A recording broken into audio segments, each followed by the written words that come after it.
Welcome to Math 20 video lecture series. So in our previous video, we talked about the sum and difference identities. And as promised, we are going to discuss the double angle identities. Okay, so let us recall yung mga sinulat ko last time. Okay, the sum and difference identities. So we have this set of identities. So, from here, we can derive the double angle identities. Pero ano ba yung double angle identities? So, it answers the question sa what is cosine 2 theta, what is sine 2 theta, and what is tangent 2 theta. Okay, so ang kailangan lang naman natin dito ay yung mga plus part. So, pwede na nating burahin yung mga think. Okay? Isa lang i-derive ko kasi kung paano mo dinerive yung isang identity, ganun mo rin i-derive yung the rest. So, same technique. So, yung cosine 2 theta, you can split 2 theta as theta plus theta.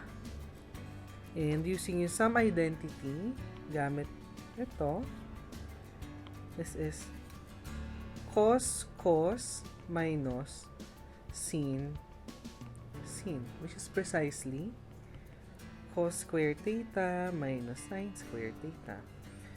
So, yan yung formula natin for cosine 2 theta. Cosine square theta minus sin square theta. But wait, there's more. Okay? So, meron pa siya isang form. So, from here, but let us recall first the Pythagorean identity. Cosine square theta plus sine square theta equal to 1.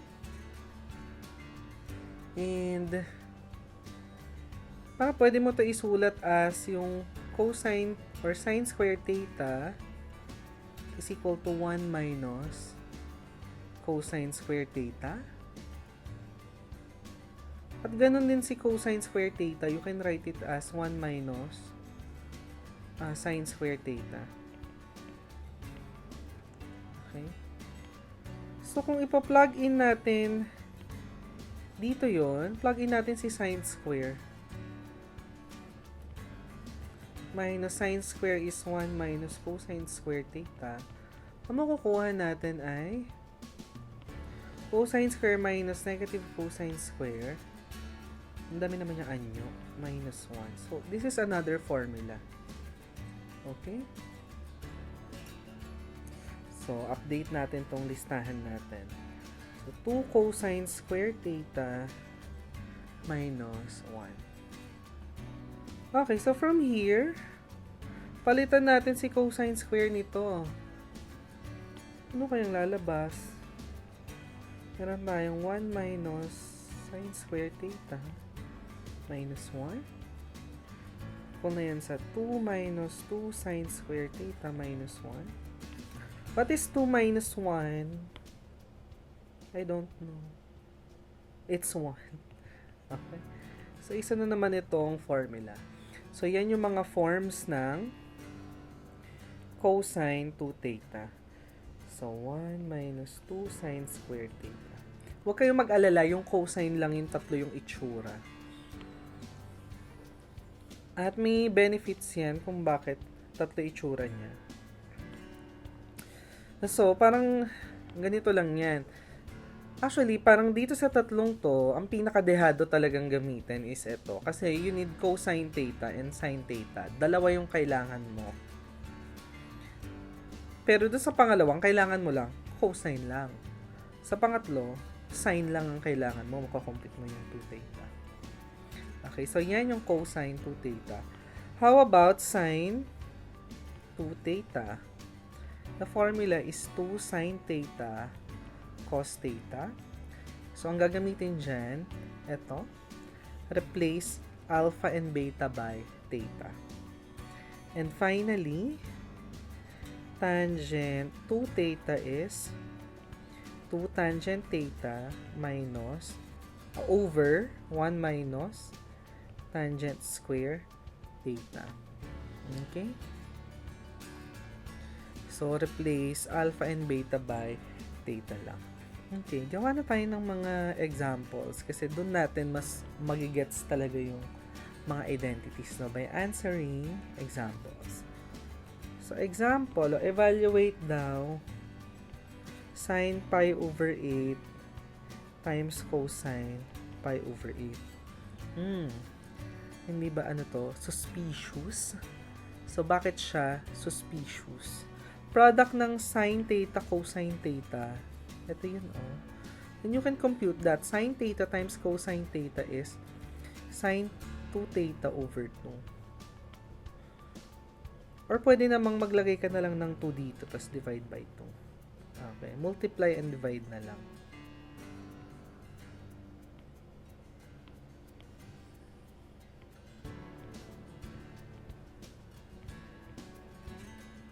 Okay. And we know that this is sin 2 theta. Ang theta natin is pi over 8. So, we get 1/2 sin 2. Our theta is pi over 8. We get 1/2 sin pi over 4. And sin pi over 4 is square root of 2 over 2. So, the final answer is square root of 2 over 4. Okay. So, let's do one example. Another example pa. So, siguro we can have 4 examples for this lecture para maikli lang yung video natin. Okay, so given tayo ng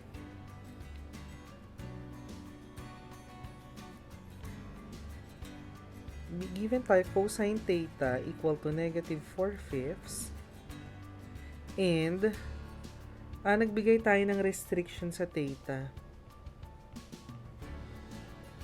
Theta mo raw is between pi to 3 pi over 2. Ang katanungan. So, ang katanungan niya is find sin 2 theta and cos 2 theta. Okay, so gawin natin to Parang mas bet kung gawin yung or mas gusto kong gawin yung cosine 2 theta muna. Kasi nga meron siyang 3 forms, If you know sine, kahit sine lang, mahanap mo yung value niya. Cosine lang, mahanap mo yung value niya. But we have cosine theta here. So, mahanap agad natin yung value ni cosine 2 theta. So, cosine 2 theta is equal to 2 cosine square theta minus 1. And ano ito? Cosine square, negative 4/5 square minus 1. That is twice ni 16 over 25 minus 1. Or 32 over 25 minus, it's 32 na 36. 25 over 25 or 7 over 25. So, that is cosine 2 theta. Okay. So, ang tanong, paano mo hahanapin si sine 2 theta? Pwede kang gumamit ng Pythagorean identities, pwede kang gumamit ng double angle identities. So, pwede mong burahin ko na yung itong part na ito to save space. Okay, usay natin. Okay, so we will do it in 2 ways. So, using the Pythagorean identity muna. So, we know that cosine square of any angle plus sine square of the same angle is 1. So, from here, makukompute natin si sine square.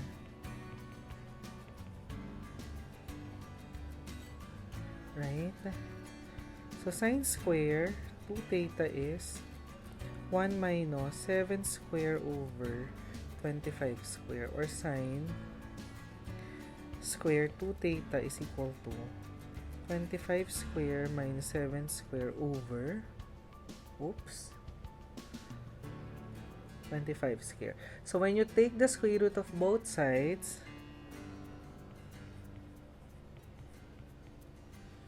ano ito? So plus minus square root ng numerator. Ano ba to? Pag kinocompute ko yung ganito, 25 square minus, nagdi-difference of 2 square ako. They do that. Kasi mahina ako mag-multiply. So this is 18 times 32. What is the square root of 18 times 32?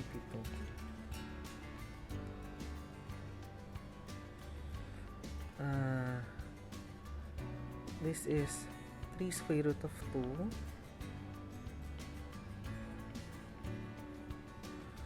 While this one,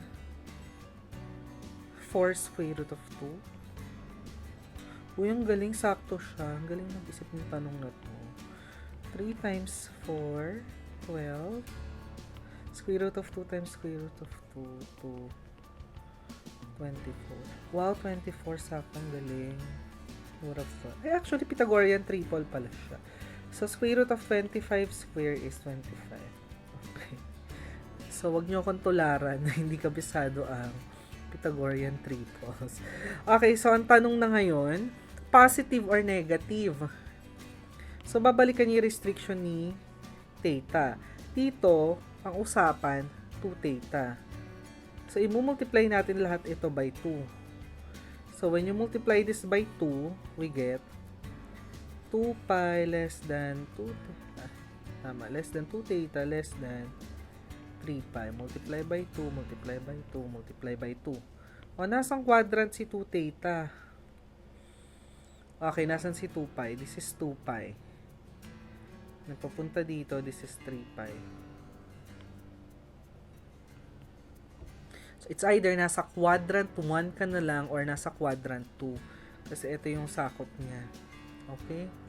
So, ang tanong, quadrant 1 or quadrant 2, babalikan mo yung binigay sa'yo. Ay, wait lang. Ito, this is cosine 2 theta. Ang usapan na dito, 2 theta ha. Okay, cosine 2 theta is positive. Kaso sa second quadrant, negative si cosine. So, nasa first quadrant ka. So, andito si 2 theta. Sa quadrant 1, lahat sila ay positive. So, sine 2 theta is 24 over 25. Okay? So, what is the other way of doing it? Pwede naman ganito. Okay, burahin natin to. Kung purely double angle yung gusto mong gawin. So, we know that sine 2 theta is 2 sin theta cos theta. Yun yung sabi ng double angle identity. Okay, balik tayo. So, meron na tayong cosine theta. Kailangan na lang natin si sin theta. So, from here, gagamitan natin to ng Pythagorean identity. Cosine square theta plus sin square theta equal to 1. Memorize yun na nga yun ha, na kapag sine square, that is 1 minus cosine square theta. Para hindi tayo paulit-ulit. So, sine square theta is 1 minus cosine square. Square of this is positive. 16 over 25 or 25 minus 16 over 25. So, sine theta plus minus, what's the square root of this? 3/5. So, isa dyan, it's either positive or negative.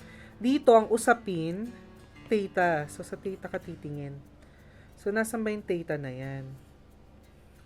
Nasa pi daw to 3 pi over 2. So, matik, nasa quadrant 3 siya. Dito si theta. And sign there is negative. Sabi ng sin ta ko. Lagi nyo tatandaan nyo, all sin ta ko. So, si tangent tsaka si cotangent lang ang positive dito. So, negative si sine. So, negative si sine. Okay. O, plug in natin dito, ha?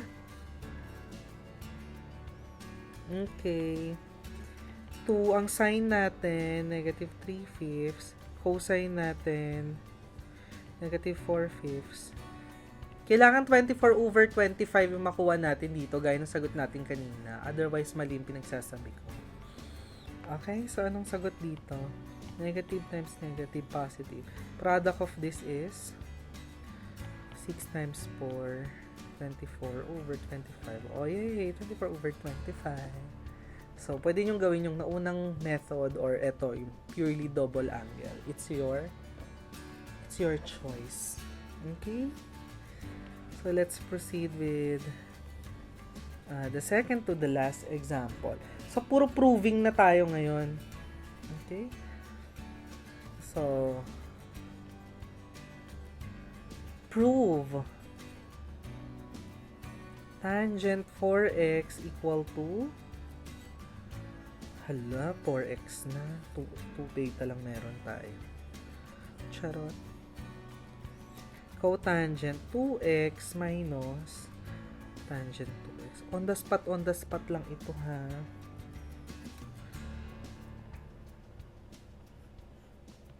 So, ganito yung ginagawa ko. Yung 4x, para siyang doble ng 2x. So, nagsisimula ako dun sa pwedeng gamitan ng double angle identity. So, I express this one in terms of trig functions of 2x para maging kahawig siya nito. So, I start with the left-hand side in this case. So, tangent of 4x is tangent twice ni 2x. So, in this case, this is our theta. So, apply natin ito. So, we get 2 tangent theta. Theta is 2x. 1 minus tangent squared theta. Theta is 2x in this case. Okay, lagi nyong babalikan, ano ba yung pinoprove ninyo? Kailangan alam niyo yung papapuntahan ninyo. Okay. Ganon din sa life. Kailangan nakikita niyo yung gusto nyong puntahan. Okay, so gusto nating mangyari ganito. Meron kang 2 raw dito, no? O kaya naman cotangent 2x dito. Parang ito yun. So, we can multiply the numerator and denominator by cotangent 2x na lang.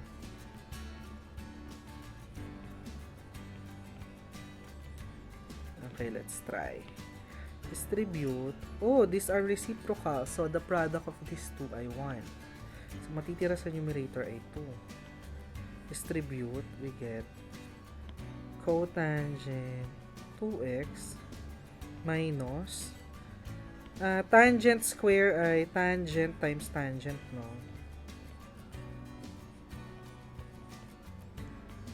Times cotangent 2x. Okay, para step by step. Ay! Tangent 2x.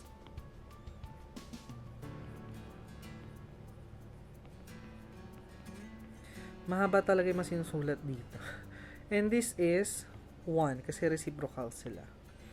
So, this is 2 over cotangent 2x minus tangent 2x because this thing is 1. Kamukha na ba?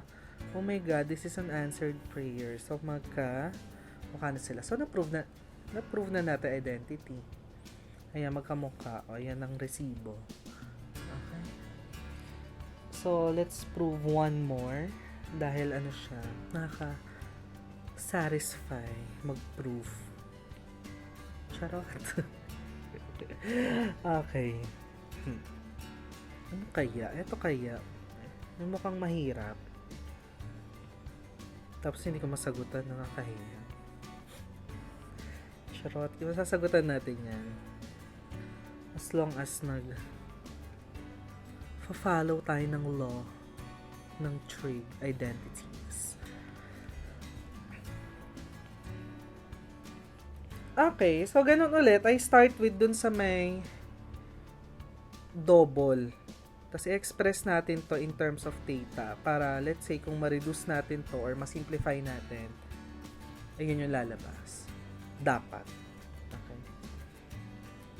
Otherwise, mali yung tanong. Yung tanong talaga. No? Okay. So, we start with the left-hand side. Sin 2 theta plus sin theta. Kinopya ko lang. Huwag kang kopyahin. Mag-apply na tayo. Okay, so sin 2 theta is 2 sin theta cos theta. 2 sin cos. Okay, kinopya ko lang. The denominator, ano kaya maganda? Tatlo kasi yung cosine 2 theta, diba? Ay, nasulatan ko. Ano kaya dyan maganda? Feeling ko maganda yung baka sine, kasi maraming sine. Baka pag finactor ko yung sine dito, may makancel somewhere, no? Okay, so etong cosine 2 theta, gamitin natin ito pala, this one. So 1 minus 2 sine squared theta plus cos theta plus 1. Okay, so ito is this one, tapos ito is this. Okay, let's proceed. Sa numerator, factor tayo ng sin theta. We get this divided by sin 2 cosine theta plus 1 over yung denominator, 1 plus 1 is 2. Tama. 1 plus 1, 2. Tama ba yun? Yes, correct. So, ito namang dito ko na lang gawin yan, ha.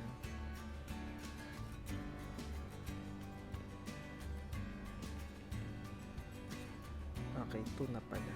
Ay, hindi. Dito na lang sa baba. Ayan. Hala, parang walang na-cancel. Tama ba kopya ko? Baka mali na naman ako ng kopya. Tama naman.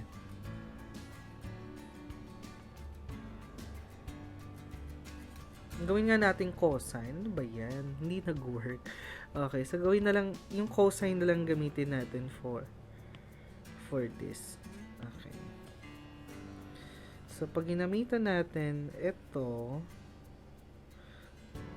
my God, di naman ako makapag-design. Make up your mind. 2 cosine square theta minus 1. Pinlog-in ko lang ito dito, ha.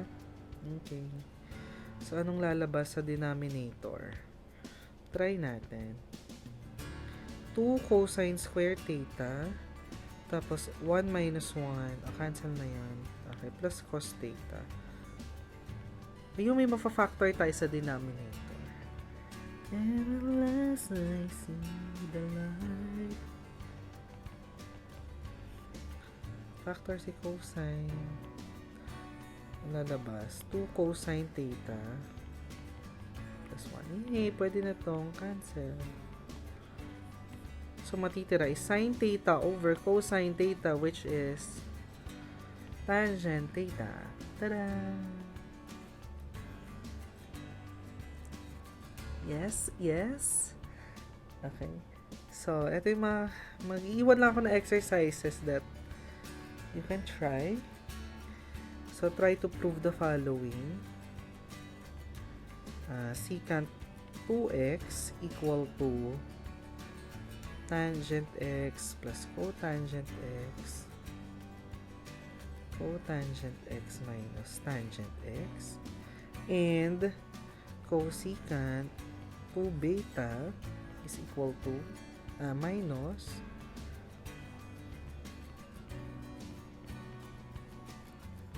okay, so you can try this one on your own. Yes. Yay! So, tapos na tayo sa double angle identities. So, sa next video natin, we're going to discuss the half angle identities. Bye! See you sa next episode.